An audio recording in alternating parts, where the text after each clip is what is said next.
Cordial saludo, soy Diego Armando Valderrama Núñez y hoy les voy a hablar sobre la representación legal. ¿Sabías que puedes actuar legalmente en nombre de otra persona? A eso se le llama representación legal.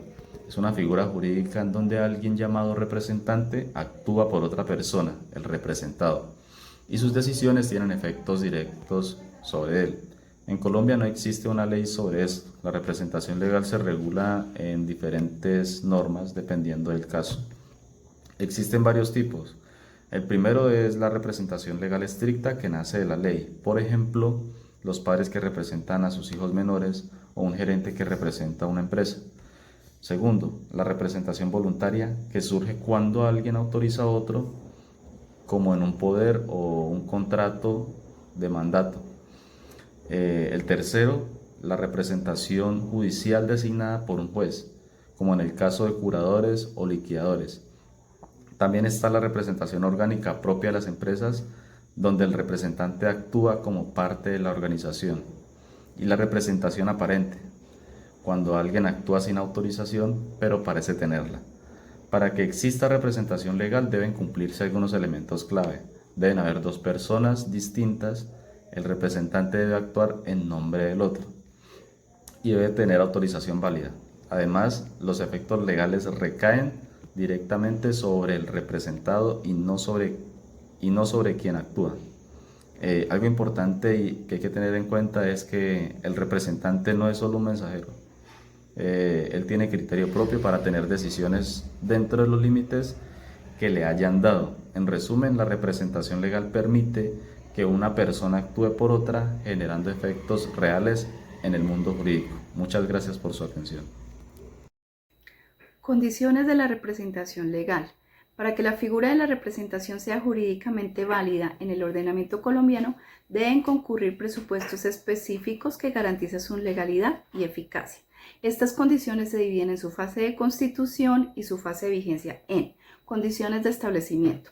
Estos son los requisitos que permiten que la facultad de representar se incorpore en la esfera jurídica del representante, tales como existencia de un título habilitante. En la condición sine qua non. Debe existir una fuente que otorgue la facultad, ya sea por el Ministerio de la Ley, por negocio o por acto administrativo. Capacidad legal del representante. El representante debe ser un sujeto plenamente capaz para actuar en el mundo del derecho. La falta de capacidad del representante vicia el acto realizado en nombre del representado.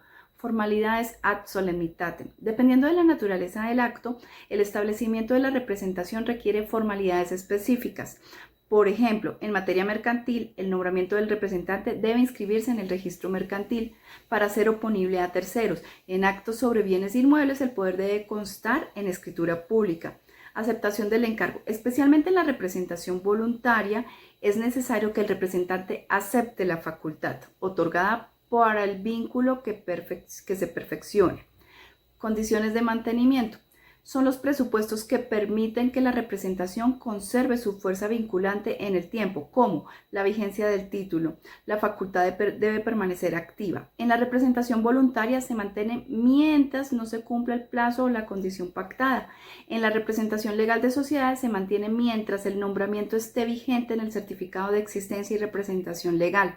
Subsistencia de la calidad de los sujetos. Esta condición exige la permanencia de la aptitud jurídica de las partes. La representación es una relación basada en las condiciones específicas de los sujetos, por lo cual la pérdida de la capacidad legal, la extinción de la personería jurídica o el fallecimiento de cualquiera de los extremos del vínculo extingue la facultad de la representación.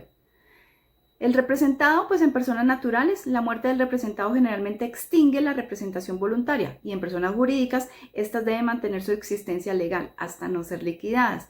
Y el representante debe conservar su capacidad y no incurrir en inhabilidades o incompatibilidades legales sobrevinientes. La no revocación ni renuncia. La representación se mantiene mientras el representado no ejerza su derecho de revocar la facultad o mientras el representante no presente nunca una renuncia debidamente aceptada.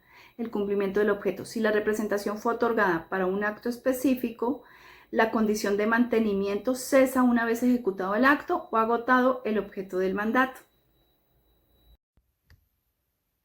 Mi nombre es Viviana Bernal y les hablo de las limitaciones y restricciones inherentes a la representación legal en Colombia.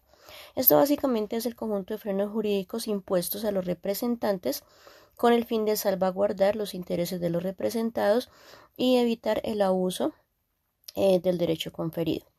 Entonces tenemos limitaciones para el alcance de las facultades. Esto se refiere a la extralimitación de conformidad con el artículo 2157 del Código Civil y se refiere a que el representante únicamente puede realizar los actos para los cuales está facultado. Por ejemplo, hay actos de administración y actos de disposición. Si un apoderado entrara a vender o hipotecar cuando solamente tiene un acto de administración, se estaría extralimitando porque no tiene acto de disposición. Tenemos limitaciones por conflicto de intereses. Esto es en el caso de la autocontratación, evitar que los representantes, por ejemplo, interpongan beneficio propio al del representado.